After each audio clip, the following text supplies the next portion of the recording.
Welcome back to West Texas View.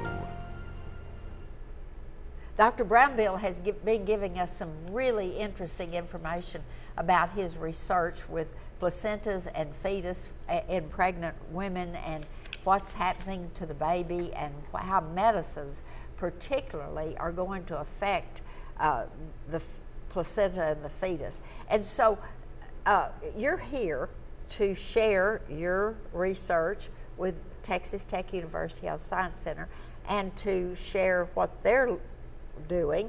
And then what do you do when you leave here? So I leave with lots of information about new ideas that the research group has here, new collaborations that have been set up.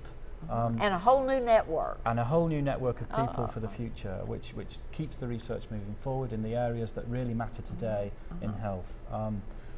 One of the big things I've really been impressed by here at ODESA is how the clinical scientists here are really engaging in new cutting-edge technologies.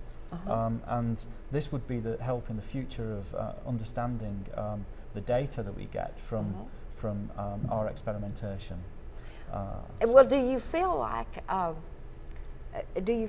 that people are ready for this new information? People may not be ready, but the scientific community is to begin with. Okay. And then we try to make some sense of all of this with the new technologies, try out new experiments with new data, and then we try to come back to you in simple terms to the public who have often funded this research, either through government funding or through charities, and convey the information in simple terms on how we're progressing with this new areas of work. So there's some really exciting things that are being tried out just at ODESA, which I've not quite come across. One was, I don't want to use technology again, but I'll just call it Raman spectroscopy. You give me a biological sample, maybe of blood, and it would appear that there is technology that can measure thousands of different molecules in a small test tube without touching that sample at all, just by scanning the sample. And there's other technology involving biosensing. So when we do our experiments in the laboratory with physiology, where we keep tissue and cells alive in the cells to try and expose them to different agents, then these biosensors can pick up how the biochemistry is changing on a second-by-second basis within these cells, and it provides us with real detailed information about processes that may be going wrong, and therefore we can come up with inventive new ideas for new therapies for research, for medicine generally. And you know, I'm laughing to myself because one time when I was pregnant, 50 years ago, there was a woman going to the same gynecologist, and he was telling her that she needed to lose weight, she needed a better diet, better nutrition, and that it would affect her baby. And that was a long, long time ago, and he was already talking about that. And she said, "Oh, don't be silly. Women have been having babies since the time began, and God just works that out." So, you know, she wasn't open at all to what she could do to make sure that her baby was healthy. And absolutely. Obesity is becoming a worldwide endemic, really, and its effects on pregnancy. A lot of this is about education. In past times, when we didn't have cars to drive around, nothing was automated, we were much more active as individuals. We were burning up more energies. The fast food industry didn't exist those days, so we were forced to eat wholesome, fresh vegetables more often. And it's a lifestyle change that's happened, which for many of us makes our life easier, but at the same time, we need to keep those things in check a little so that we can live healthy lives. And a lot of this is about education in the first instance, but we're still left with this problem. And so the pharmaceutical industry also has to think about intervening to help out, because at the end of the day, we want to live a full, whole, healthy life. And you want to give your child the advantage of starting off life with good health, instead of that's right. not having good health. In looking at some of your information, you said my early work involved the discovery of holes in the placenta. I don't know what that means. Okay. So remember, I went back to talking about the hardware store, and your counter is the barrier between mum's blood and baby's blood. Here are all the nice things on the shelf that baby needs to come across this barrier, across the counter, and then we'll take this away in the fetal bloodstream to help the fetus grow. So there are many different ways in which substances cross the placenta. Nutrients, gases come across very easy, oxygen just diffuses across easily. Other molecules get repelled, and they need special transporter systems in there to bring those things across.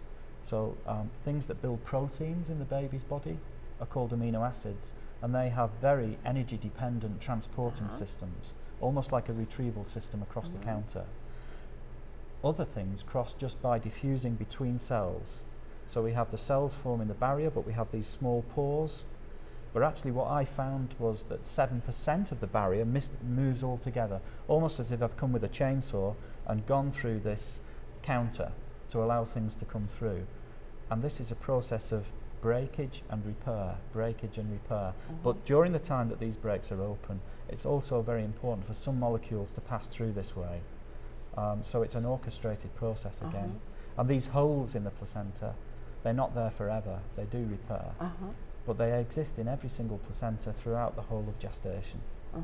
And that was designed by the great maker, that it would have this these holes to come into it, and yeah, depending on your point of view. The flexibility and all of that. Yeah. There may also be an element of evolution in here as well, of course. You know, survival or die. If something doesn't work when it mutates and changes in biology, then it either exists in its environment or it dies away. Well, see, I happen to think the great maker built in evolution with it. Sure.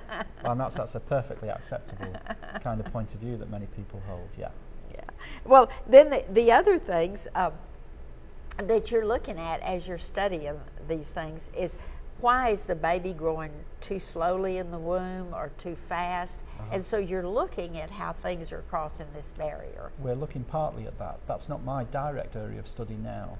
I'm more concerned about the efficiency of blood flow towards the counter in the hardware store and the way that that's taken away. So let's say there's roadworks outside this store, and instead of having 3 lanes of traffic bringing all the goods to the back of the hardware store to restock, you've actually only got 1 lane open, and there's very little blood coming to the placenta from the mum. So this is the analogy. And then with this, this is detected by clinicians looking at Doppler ultrasound that they do on blood flow through the uterine arteries that feed towards the placenta. And it's an incredible rate of blood flow that happens by term. We're looking at up to 1 litre per minute of blood that comes towards the uterus, and 3/4 of this feeds the placenta. So if you start to interfere with this process, it's obviously there for a reason, that the fetus really needs all of this. We're going to have to close our program today. We've barely scratched the surface. We're going to have him come back next week along with Dr. Natalia, who he's working with here at Odessa. We'll see you next Sunday with another program. Thanks for joining us for News West 9's West Texas View with Johnny Lou Avery.